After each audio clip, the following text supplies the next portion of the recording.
combate. El arma que da potencia de fuego flexible a los soldados y cómo tener la sensación real de volar sin despegar del suelo.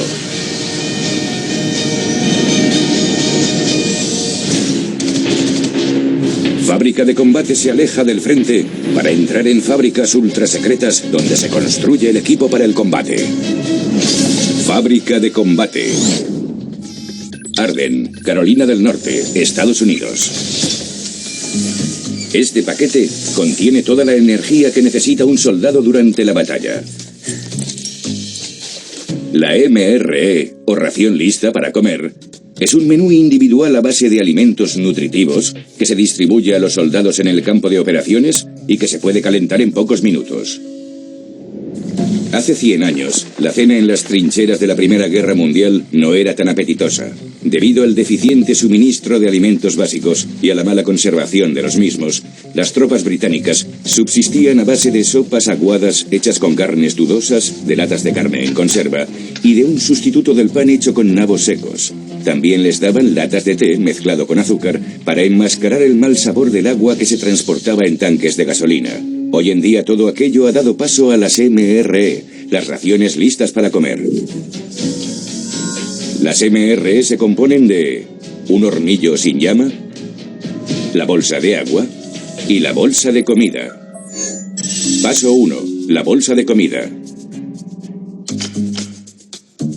Las MRE se elaboran en un ambiente estéril para evitar la contaminación bacteriana. Cada menú se prepara individualmente en una olla industrial. Se empieza llevando los ingredientes precocinados a la olla. En el menú de hoy tenemos pollo con salsa barbacoa, frijoles negros y patatas. En primer lugar, se vierte en la olla la salsa barbacoa precalentada y enriquecida con vitaminas y minerales añadidos. A continuación se introducen los demás ingredientes y se mezclan con la salsa, el pollo congelado, las patatas deshidratadas y los frijoles negros. Las modernas MRE son sanas y en comparación con las raciones de la Segunda Guerra Mundial son alta cocina. Entonces se llamaban raciones de combate, pero se podrían haber llamado surtido de latas, carne enlatada, pan enlatado y postres también enlatados. Estas raciones de ratas, como se las llamaba medio en broma, se habían pensado únicamente para alimentar a los soldados durante unos días hasta que tuvieran acceso a la comida de verdad. Pero finalmente, estas raciones era todo lo que tenían. A finales de los 50, el ejército acumuló tantas raciones que pudieron alimentar a los soldados con esta comida de emergencia durante toda la guerra de Vietnam. Paso 2. Llenar la bolsa de comida. Las bolsas de comida están hechas de plástico flexible combinado con una lámina de metal, lo que las hace muy duraderas y resistentes a la punción. El menú de pollo con salsa barbacoa se bombea a través de un depósito a la máquina de llenado. Las bolsas de comida circulan por una cinta transportadora donde se marcan con la lista de ingredientes, el número de la planta y la fecha de fabricación. Luego un chorro de aire abre cada bolsa y la máquina le introduce 228 gramos de comida. Cada olla puede producir 1.400 bolsas de comida cada 20 minutos. Antes del sellado, cada bolsa se repasa con otro chorro de aire para asegurarse de que ningún alimento bloquea la boca de la bolsa. A continuación, se procede al termosellado. En un turno de 8 horas, se pueden producir hasta 100.000 bolsas de comida. Cuando las raciones de la Segunda Guerra Mundial llegaron a Vietnam, a finales de la década de los 60, la comida ya tenía más de 20 años. A menudo, la etiqueta de papel había desaparecido, con lo que cada comida era una sorpresa. Hoy en día los menús MRE incluyen platos asiáticos y del Caribe, e incluso hay una opción vegetariana. Paso 3. El control de calidad. En el control de calidad, los paquetes se radiografían para detectar impurezas. Cada lote se esteriliza y se inspecciona. Algunas muestras se introducen en bolsas de prueba y se envían a través de la cámara de esterilización junto con el resto del lote. Los monitores registran la temperatura exacta para asegurarse de que la comida esté en perfectas condiciones cuando se recaliente en el campo de operaciones. Un soldado con dolor de estómago en el campo de batalla es un riesgo para sí mismo y para su unidad. Por eso, la comida en la zona de combate tiene que ser abundante y saludable. Paso 4. El embalaje de la MRE. Cada unidad contiene 2 platos principales y 2 complementos, como por ejemplo, barras energéticas y bebidas en polvo, por un total de 1.300 calorías. Los paquetes también contienen una bolsa de agua y 2 bolsas de plástico, los llamados hornillos sin llama. El fondo de la bolsa forma un paquete que contiene magnesio mezclado con partículas de hierro y sal de mesa. Cuando se le añade agua, se provoca una reacción química que la calienta hasta que hierve. Se introduce la bolsa de la comida y dejamos que se caliente, y la ración está lista para comer en 10 minutos. El último paso es sellar las bolsas con los cubiertos y las servilletas. A continuación se embalan y las raciones ya están listas para el campo de batalla. En la guerra no hay nada fácil, pero si es verdad que un ejército avanza sobre su estómago, las modernas raciones de combate son el combustible que lleva a los soldados al frente. A continuación, en Fábrica de Combate, un arma con alcance de 150 metros que multiplica por 2 la potencia de combate, y subiremos a una máquina que nos permite despegar sin pista y sin avión.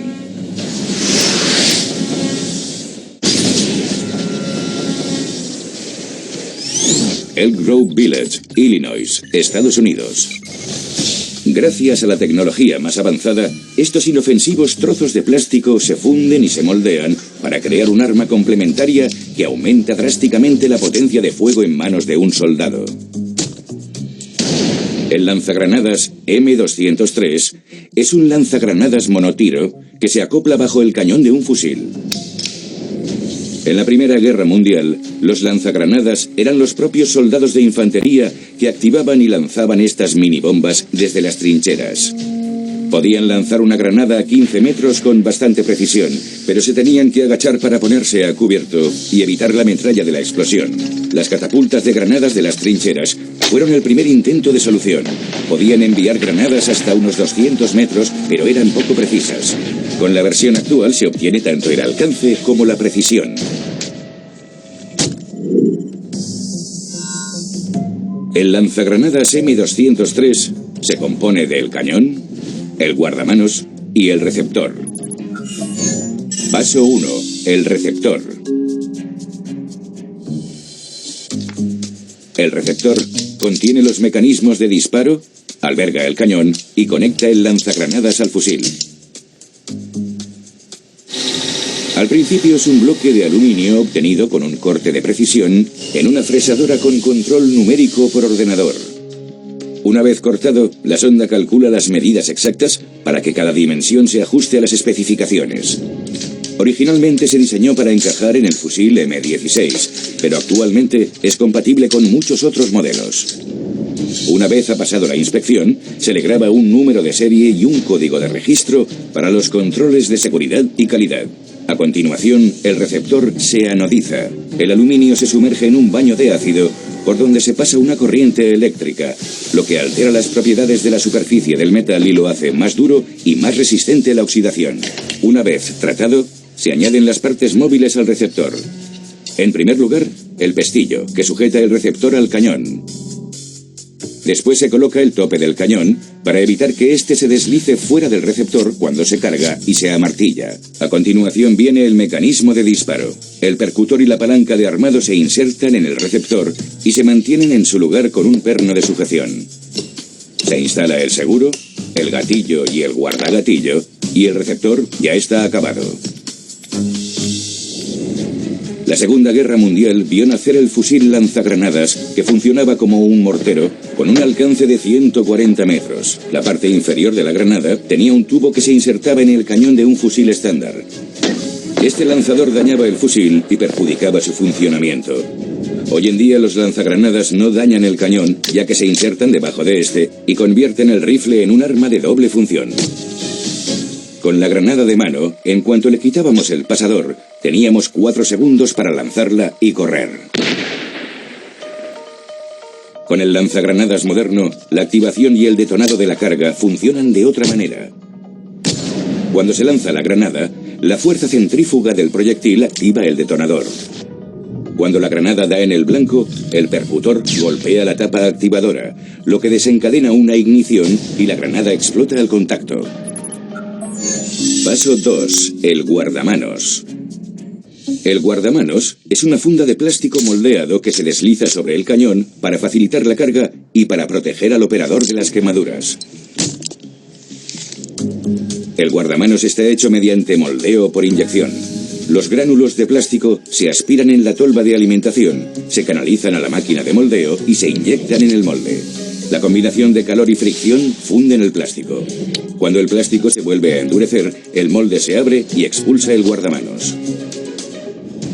En la década de los 50, el ejército estadounidense desarrolló el M79, un tipo de lanzagranadas que parecía una escopeta con un cañón enorme. Se utilizó en Vietnam, pero cuando el soldado se quedaba sin granadas, lo único que tenía para defenderse era el arma corta. Por eso el ejército de Estados Unidos desarrolló el M203 para que encajara en el fusil M16. Paso 3. El ensamblaje final. El cañón del lanzagranadas está hecho del mismo aluminio especialmente y se une al receptor. Una vez montado, pasa por un control de funcionamiento completo para garantizar que el mecanismo de encaje y el tope del cañón funcionan perfectamente. Por último, el conjunto se acopla al cañón de un fusil y el lanzagranadas M203 ya está listo para disparar.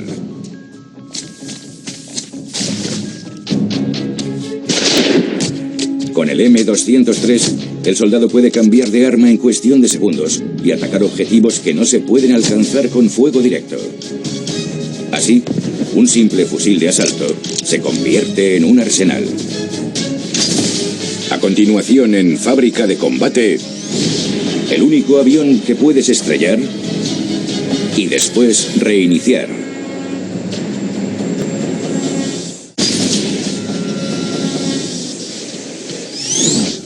Montreal, Quebec, Canadá. Se necesitan 12 meses y millones de piezas para crear esta estructura de 9 metros de altura. Pero una vez dentro, nos parecerá que estemos a 9 kilómetros de altitud. Dentro de la cabina del simulador de vuelo, CAE, cada terminación nerviosa nos dice que estamos volando. Desde la sensación de los controles hasta las vistas por la ventana y el empuje de la fuerza G.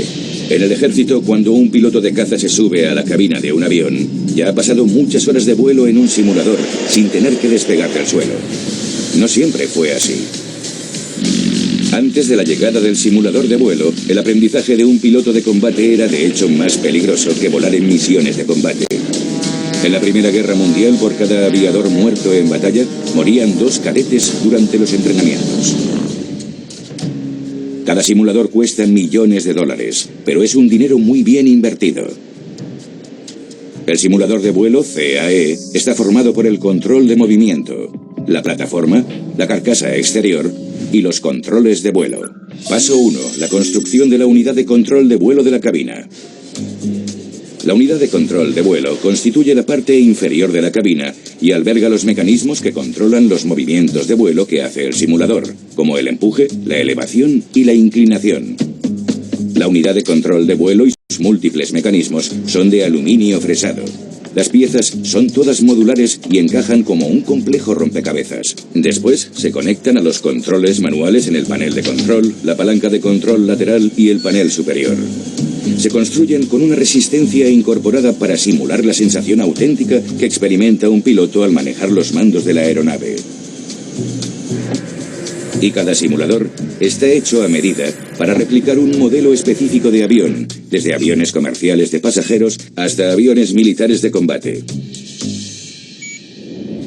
El primer simulador lo desarrolló Edwin Link en la década de los 20. Era un aviador aficionado con conocimientos de primera mano de ingeniería, electrónica y fuerzas neumáticas adquiridos en la fábrica de órganos de tubo de su familia. Cuando ofreció su simulador al gobierno de los Estados Unidos en 1929, este rechazó la idea por completo. Paso 2. El panel de aviónica.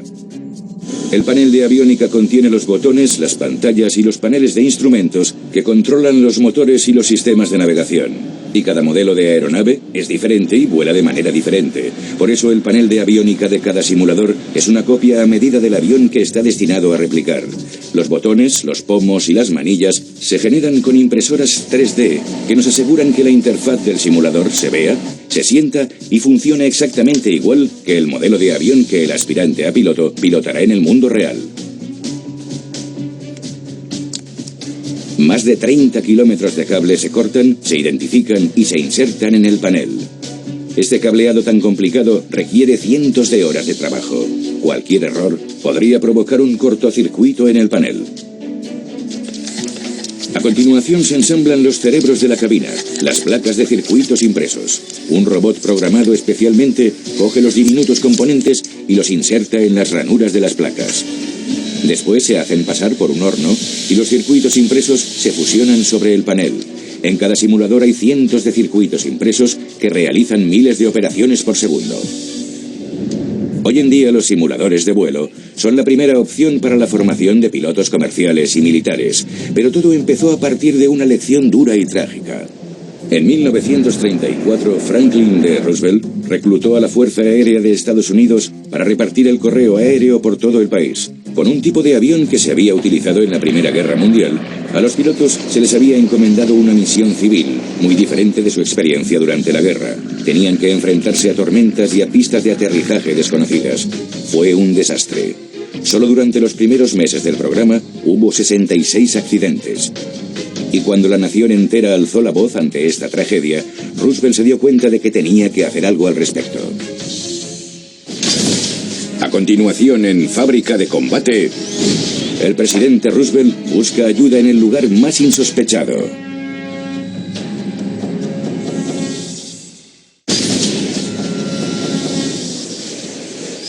En 1934, durante los primeros meses de la puesta en marcha del correo aéreo, los flamantes carteros, antiguos pilotos de la Fuerza Aérea, se fueron estrellando por todo el país. Desesperados, Roosevelt y la Fuerza Aérea pidieron ayuda a la misma persona que habían rechazado 2 años antes, Edwin Link.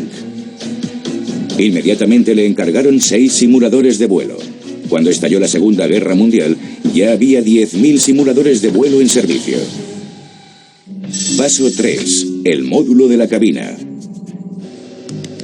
El módulo está situado encima de la unidad de control de vuelo y hace que el interior del simulador no se diferencie en nada del interior de un avión. Unos altavoces empotrados emiten todo tipo de ruidos, desde el rugido del despegue hasta el golpe seco cuando se abre el tren de aterrizaje. Cuando el módulo está completamente equipado, se sube hasta la plataforma y se asegura a esta. El resto de los componentes del interior ya están instalados. Paso 4. La plataforma y las patas. Los paneles y puertas de la plataforma están hechos de aluminio de alta resistencia para que el simulador de 10.000 kilos resista el estrés de los desplazamientos de los próximos 20 años. Las láminas de metal se cortan y se envían a una prensa troqueladora que corta el aluminio en diferentes medidas y después le da forma. Los componentes se ensamblan, se pintan del blanco de los aviones y se calientan para darles un acabado duro. Una vez terminada, la plataforma se une a la unidad de control de vuelo y al módulo de cabina. El diseño de los cojinetes, que actúan como articulaciones, permite que el simulador de vuelo se mueva como un avión. Trabajan juntos para coreografiar los 3 ángulos de navegación de un avión en movimiento: el cabeceo, el movimiento de delante a atrás, el eje de guiñada, la rotación en el eje vertical y el alabeo, el balanceo de lado a lado. Las cajas de los cojinetes están hechas de aluminio y se les inyecta grasa para mantenerlos lubricados. De cada caja de cojinetes sale una pata en cada extremo que permite que el simulador de vuelo se mueva en todas direcciones. Paso 5. El componente visual. El componente visual del simulador está hecho de fibra de vidrio y de aluminio y sustituye el parabrisas de la cabina. Las imágenes cambiantes se proyectan en una pantalla de bopet curvo que ofrece a los futuros pilotos un paisaje virtual de 180 grados. A finales de los 50, los simuladores usaban proyecciones cinematográficas de modelos a escala, y en los años 60 se introdujeron las pantallas de televisión de fuera de la cabina. A principios de los 70, los ordenadores ya generaban primitivos paisajes aéreos digitales. Hoy en día los efectos que percibimos en una cabina simulada prácticamente no se diferencian de la realidad. Y gracias a los sofisticados programas de vuelo, el aprendiz de piloto se puede enfrentar a cualquier situación de peligro: tormentas, fallos del equipo, aterrizajes de emergencia y situaciones de combate. 80 años después del desastre de las primeras entregas de correo aéreo, a los pilotos se les exigen muchas horas de vuelo simulado. Así, cuando les llega la hora de subir a una cabina de verdad, nada les resulta extraño, porque cuando has volado en un simulador, estás listo para despegar con un avión de verdad.